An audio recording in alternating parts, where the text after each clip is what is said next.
Hoy vamos a continuar con nuestro estudio de las funciones que empezamos hace un par de vídeos. El último vídeo vimos cómo calcular el dominio y el recorrido de una función si sabíamos su expresión analítica. Y hoy vamos a ver unas cuantas propiedades más, empezando por el signo de una función.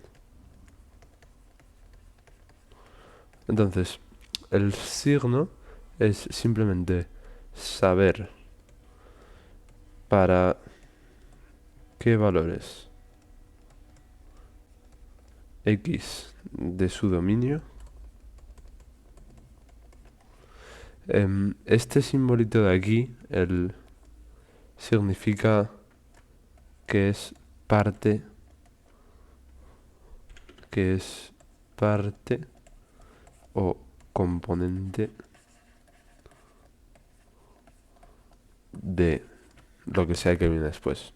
Lo que estoy diciendo aquí es que x es parte de, que pertenece a. Eso creo que es una mejor definición. Pertenece a. Pertenece a. Que x pertenece al dominio de f de x. ¿Sabe para qué valores de x que pertenece a f de x, al dominio de f de x, es x mayor que 0 y para cuáles es x menor que 0? O sea, para qué valores de x de la función es positiva y para qué valores es negativa. Voy a borrar todo esto. Entonces, si tenemos una función, bueno, primero de nada vamos a dejar lo obvio que es el gráfico fuera primero. Si tenemos el gráfico de una función y tenemos un dibujo, todo lo que hay que hacer es mirar y decir, vale, pues de aquí para allá es negativa. De aquí a aquí, voy a hacerlo en otro color. De aquí a aquí es positiva y de aquí para allá es negativa. Y ya está. Y luego tiene pinta que por aquí en algún lugar, no tenemos el gráfico de ese sitio, sé que no lo podemos afirmar, pero si nos dijeran, mira, el gráfico sigue por aquí y la función vaya a hacer esto. Pues entonces dices que, sí, dices que de aquí para allá es positiva y que esto era de aquí a aquí, quitando el para allá. Entonces es obvio cómo hacerlo gráficamente, no hace falta mucha explicación, pero bueno, ahí está. Entonces, con la expresión analítica de una función, lo que hay que pensar es que, ¿qué hace falta? ¿Qué es lo que ocurre cuando una función pasa de positiva a negativa? ¿Qué es lo que pasa? Mientras sea continua la función. Y si una función continua es aquella que la puedes dibujar sin levantar el boli de la página, ¿no?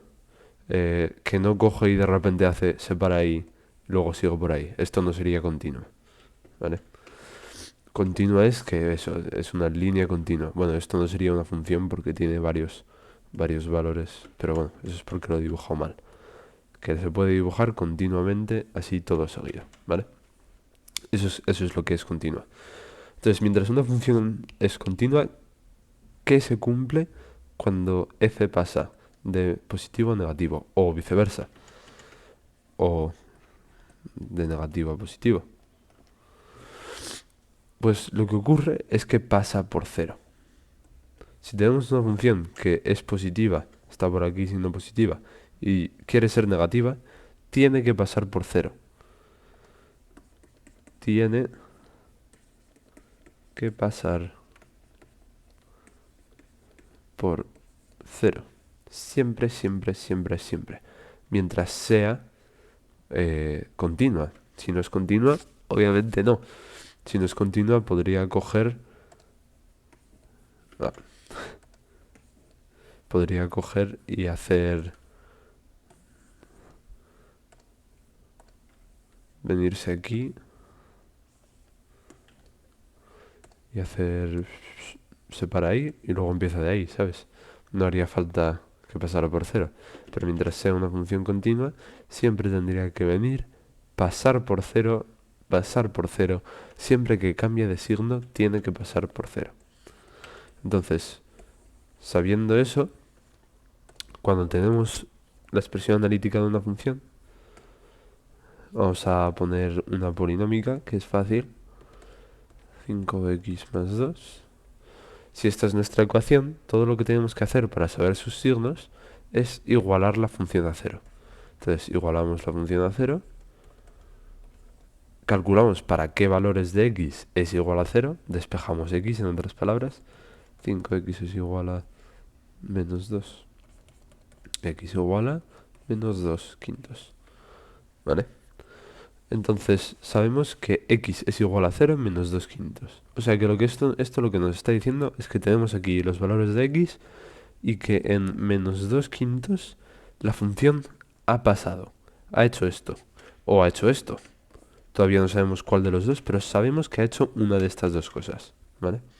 Entonces todo lo que todo lo que tenemos que hacer para saber cuál de las dos ha hecho es elegir un valor menor que menos 2 quintos y uno mayor que menos 2 quintos. Y ya sabremos qué valor tiene aquí y qué valor tiene aquí. He puesto el más porque sí, al azar. Entonces vamos a hacer eso mismo. Menos 2 quintos. Algo menor que menos 2 quintos, pues menos 1 es menor que menos 2 quintos. Vamos a sustituir, vamos a calcular f de menos 1. Sería igual a 5 por menos 1 más 2. Sería simplemente menos 3. ¿Eh? O sea, que significa que en este lado todos los valores para este lado van a ser negativos. Porque ya hemos visto que si queremos que una función pase de ser positiva a negativa o viceversa, hace falta que pase por cero. Y el único punto donde esta función pasa por cero es este de aquí, porque lo hemos calculado aquí. Entonces, si un valor de este lado, de todo este lado infinito, nos da negativo, todos los demás también van a ser negativos. ¿Vale? Por eso solo hace falta calcular uno. Entonces ahora calculamos uno mayor. Mayor que esto es 0. O sea que f de 0 sería simplemente 2. Y 2 es positivo, o sea que en este lado sería positivo. Y ya está. Y puede que estéis pensando, bueno, pero ya sabemos que aquí es negativo, aquí obviamente va a ser positivo. Pues no tiene por qué. La función podría coger y venir siendo negativa y coger e irse para allá, para abajo otra vez. No es necesario que se cambie de signo. ¿Vale? Por eso también comprobamos que ha cambiado de signo y luego lo escribimos. Y la manera en la que se escribe, pues es esto. Lo puedes escribir así o puedes escribir de esta forma con el gráfico o de menos infinito a menos 2,5 abierto, porque 2,5 es 0, no es ni positivo ni negativo, es 0, 0. Es negativo y de menos 2,5 hasta infinito es positivo. Así de fácil. Y esto se haría de la misma manera para cualquier función.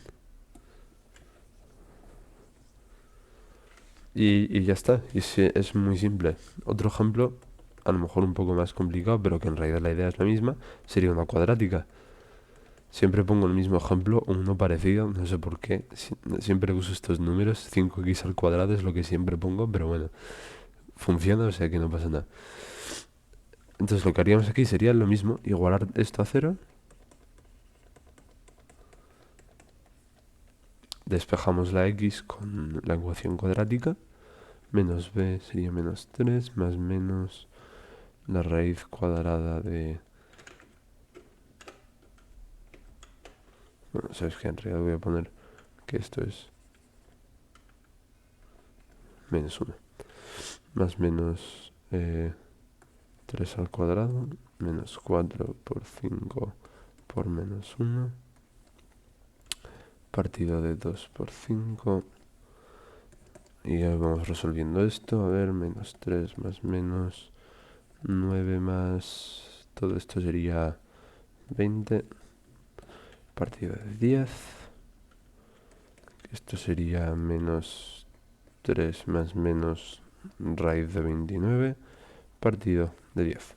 O sea que los dos valores en los que x es igual a 0 son menos 3 más raíz de 29 partido de 10 y menos 3 menos raíz de 29 partido de 10. ¿Vale? Entonces cogeríamos y haríamos lo mismo de antes. Dibujamos y ponemos... Sabemos que esto es menor que esto, porque aquí estamos añadiendo raíz de 29 y aquí la estamos restando. O sea que esto va a ser obviamente menor que esto.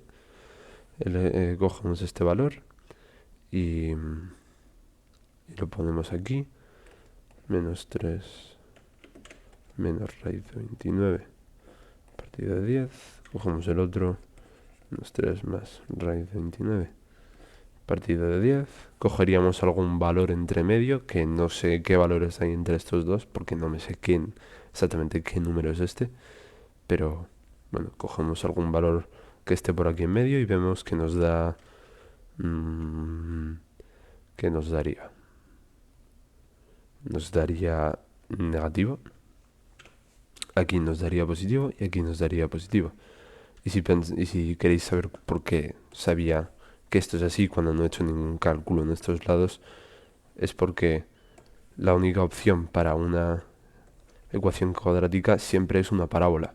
Y hay dos tipos de parábolas, las que son así y las que son así. Y sabemos si es así o así. Esto es si A es positivo y esto es si A es negativo.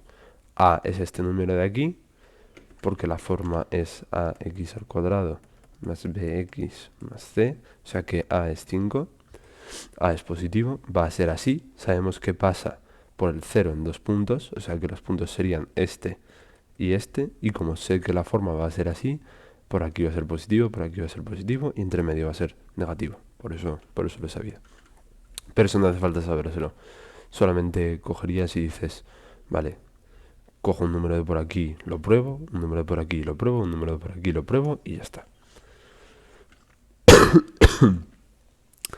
Entonces, la siguiente propiedad de las funciones que vamos a mirar son los puntos de corte, que son simplemente aquellos puntos, aquellos, valores en los que en la función, sí que lo podemos llamar puntos. Puntos sería correcto. En los que la función corta uno de los ejes. En otras palabras, cuando la función hace o esto sería un corte en el eje de las x, o hace algo así, que aquí habría dos cortes, un corte aquí en el eje de las x y un corte aquí en el eje de las y. ¿Vale? Entonces, algunas cosas sobre esto. Cortes en el eje de las x puede haber tantos como queramos, porque nuestra función puede ser una periódica que hace así y va a seguir cortando los cortes infinitamente, o sea, haciendo cortes infinitamente. Pero cortes en el eje de las y solo hay una. Porque si tuviera dos cortes en el eje de las x, significa que en x igual a 0 tendría dos valores. Y entonces no sería función. ¿Vale? Entonces, cortes en el eje de las x solo hay uno. No es imposible dibujar una función que corte el eje de las x dos veces. Sin importar qué hagas, no lo puedes hacer. Siempre solamente la va a cortar una vez. Porque si corta dos veces, no sería función.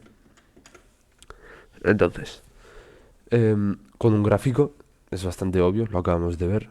Coges tu gráfico con tu función y miras dónde corta.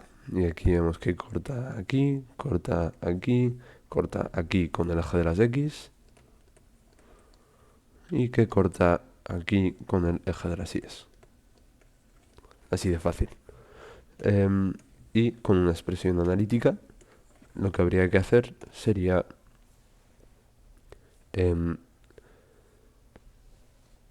para calcular, para calcular,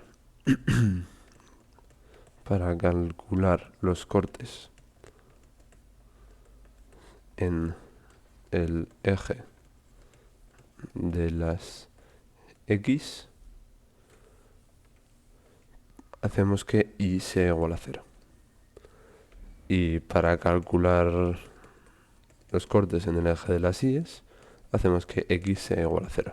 Porque pensarlo un momento, si tenemos una función y decimos, nuestra función va a cortar con el eje de las X, ¿qué es lo que va a pasar? Sí o sí, pues que va a tener un valor de Y igual a 0. Porque el eje de las X está en Y igual a 0. O sea que si corta el eje de las X, pasa por Y igual a 0. Por eso, para calcular los cortes, igualamos a 0. Porque nos va a decir todos los puntos en los que eso es verdad. En los que esto es verdad. En otras palabras, todos los puntos en los que la función corta con el eje. Y la misma lógica se aplica aquí. Si va a cortar con el eje de las Y, sabemos que su valor de X va a ser 0. Porque esto está en 0. En X igual a 0 está esta línea. Entonces, por eso. Entonces, si tenemos una función, vamos a usar otra así simple. Voy a usar un número que no sea 5. 6x más 3. Perdón. Si tenemos una función cualquiera y queremos saber los cortes en el eje de las X, pues decimos 6x más 3 igual a 0. Esto es igualar Y a 0. Pones que Y es f de X, es igual a 0. Y ya está. Y resolvemos para la X. 6x igual a menos 3, X igual a menos 3 sextos. Ya está. Así de fácil. Sabrías que este cortaría el eje de las X en este valor de aquí. Y si queremos calcular los cortes en el eje de las Y, lo mismo, calculamos f de 0. Porque igualamos la X a 0, o sea que calculamos f de 0. Porque sustituimos 0 por la X por 0, f de 0. Pues 6 por 0 más 3 es 3. Entonces sabemos que cortaría con el eje de las Y en X igual a 3.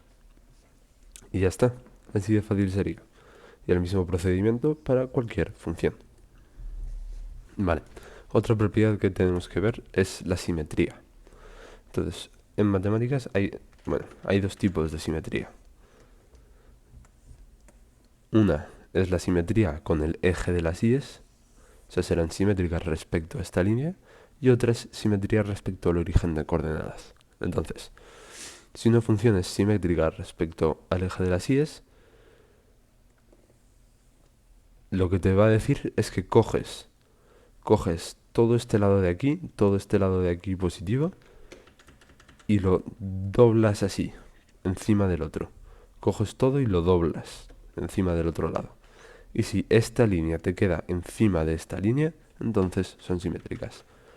Entonces, si tuviéramos algo así, cogemos todo este lado de aquí y lo echamos encima de este, y os podéis imaginar que si hacemos el doble, esto lo vamos a doblar y va a acabar esta línea encima de esta. Eso significa que serían simétricas respecto al eje de las Y. Y también se llama simetría par. ¿Por qué se llama simetría par? No lo sé, pero se llama simetría par. Entonces, esto sería la simetría par, que al doblarlo sobre el eje de las Y te quedan las líneas superpuestas. Mientras que la simetría sobre el eje sobre el origen de coordenadas sería que una función, tienes una función, y si la doblas primero, igual que esta, sobre el eje de las Y, y luego eso que te ha salido lo doblas sobre el eje de las X, o sea, haces dos dobles, que te quede un cuarto, así, un trozo, coges todo este trozo y lo doblas aquí, y luego coges este trozo y lo doblas ahí, y te queda igual. Entonces, si seguimos ese procedimiento, lo que nos va a quedar aquí, hacemos este doble primero, esto nos pasa a este lado y nos queda así. Hacemos este doble Bueno, vamos a llamar... hacemos el paso 1 y nos queda esto así puesto. Luego hacemos el paso 2 y nos quedaría esto, si lo doblamos, nos quedaría superpuesto encima de esto. O sea que esto sería simetría impar. Entonces voy a poner alguna... hacer una definición un poco más rigurosa de qué es. Si tenemos una función, la simetría par lo que nos diría es que f de x es igual a f de menos x, ¿no? Lo que nos está diciendo es que si cogemos, tenemos una función y cogemos un punto de aquí, cogemos este punto y decimos, vale, este valor de aquí tiene que ser igual a este valor de aquí.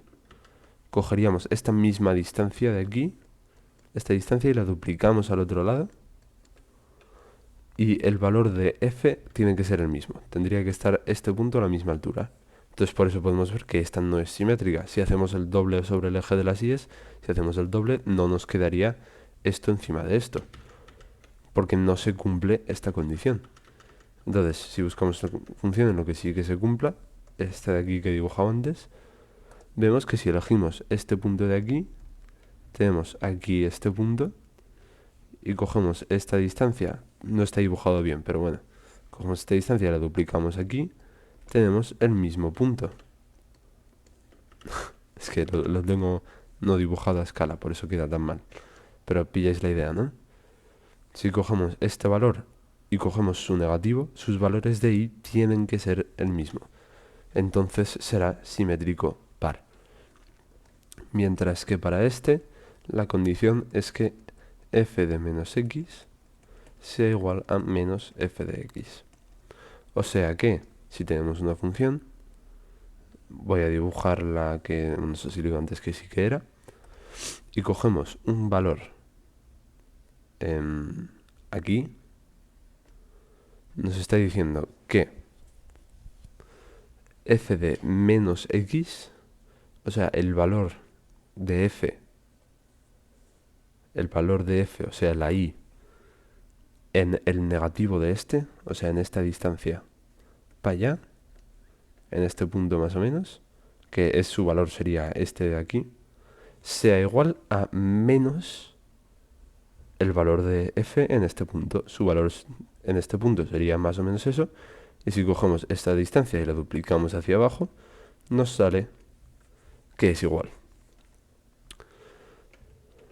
¿Vale? No sé si lo habéis pillado muy bien con esto, pero parar el vídeo y volver para atrás y pensar un poco sobre qué significa esto y hacer el ejemplo con más puntos y lo veréis. Uy. Vale.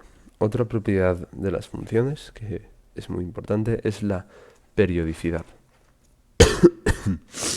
Si una función es periódica o no. Periodicidad. Entonces, voy a hacer la definición primero. Una función es periódica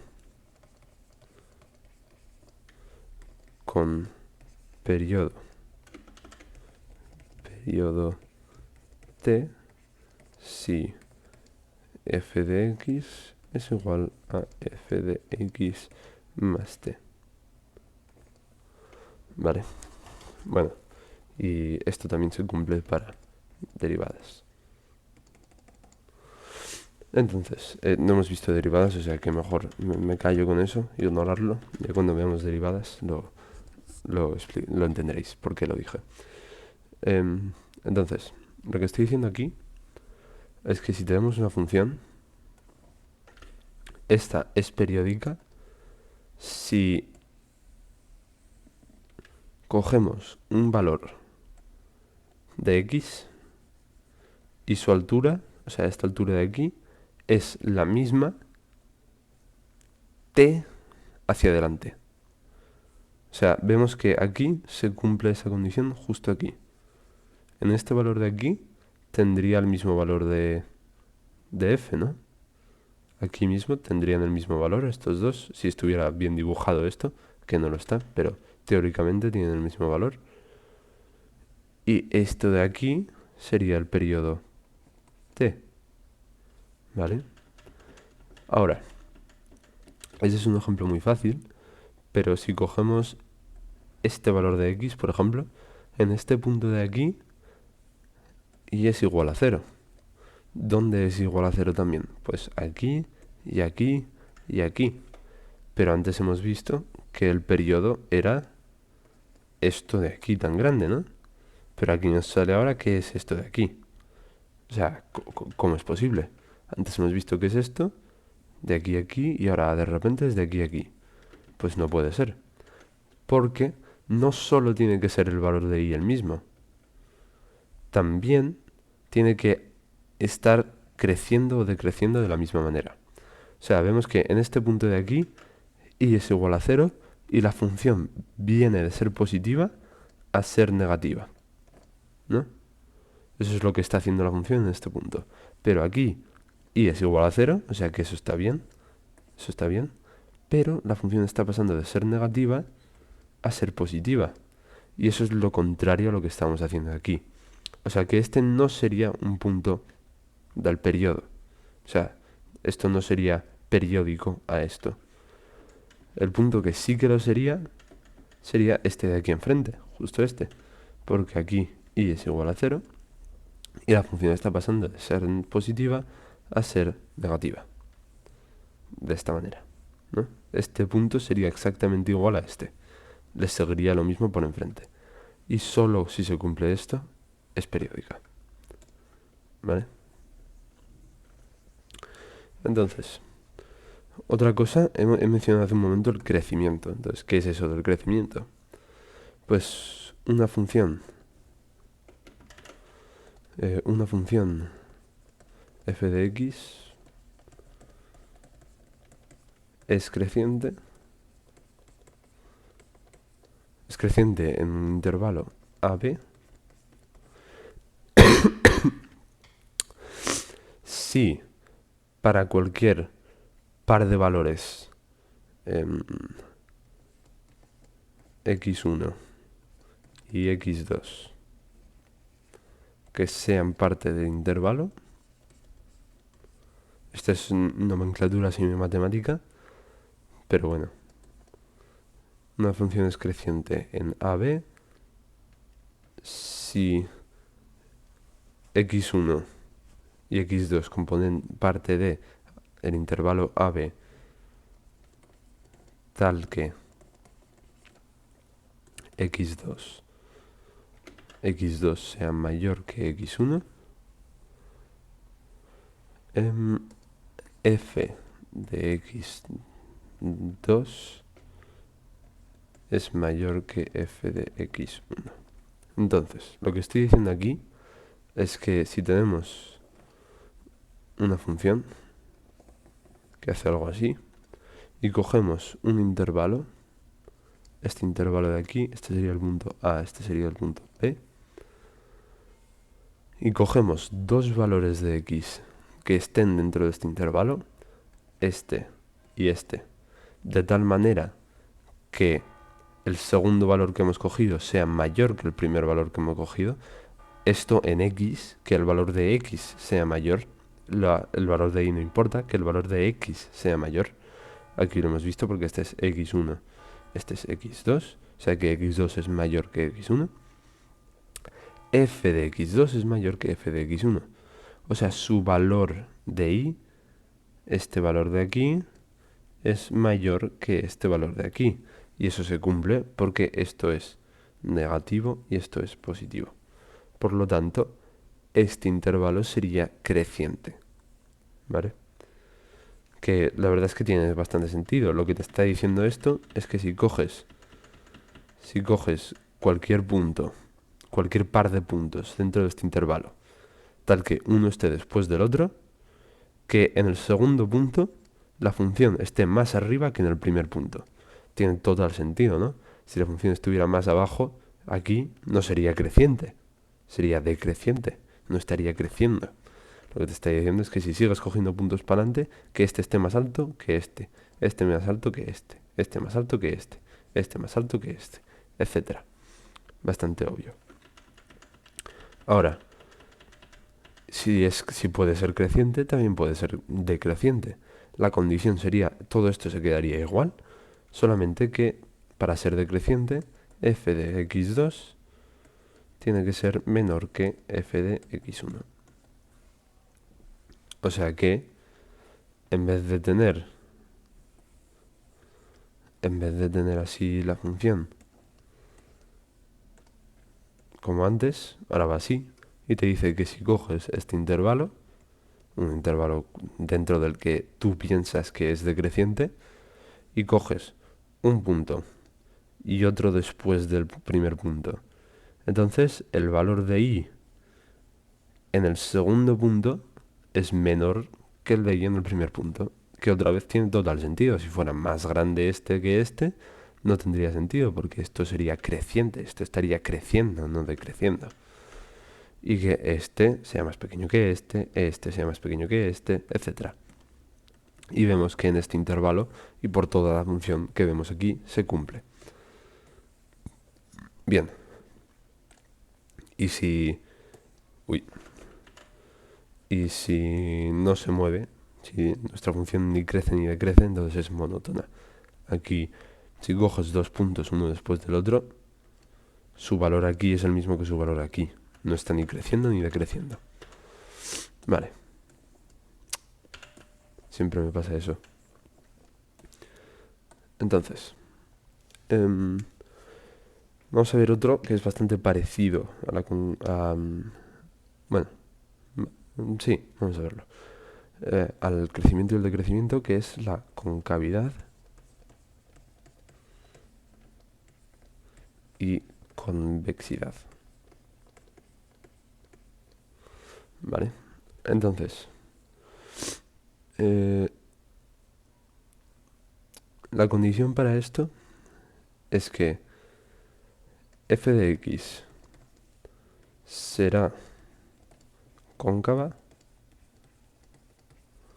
en un intervalo AB si para cualquier x que sea parte de AB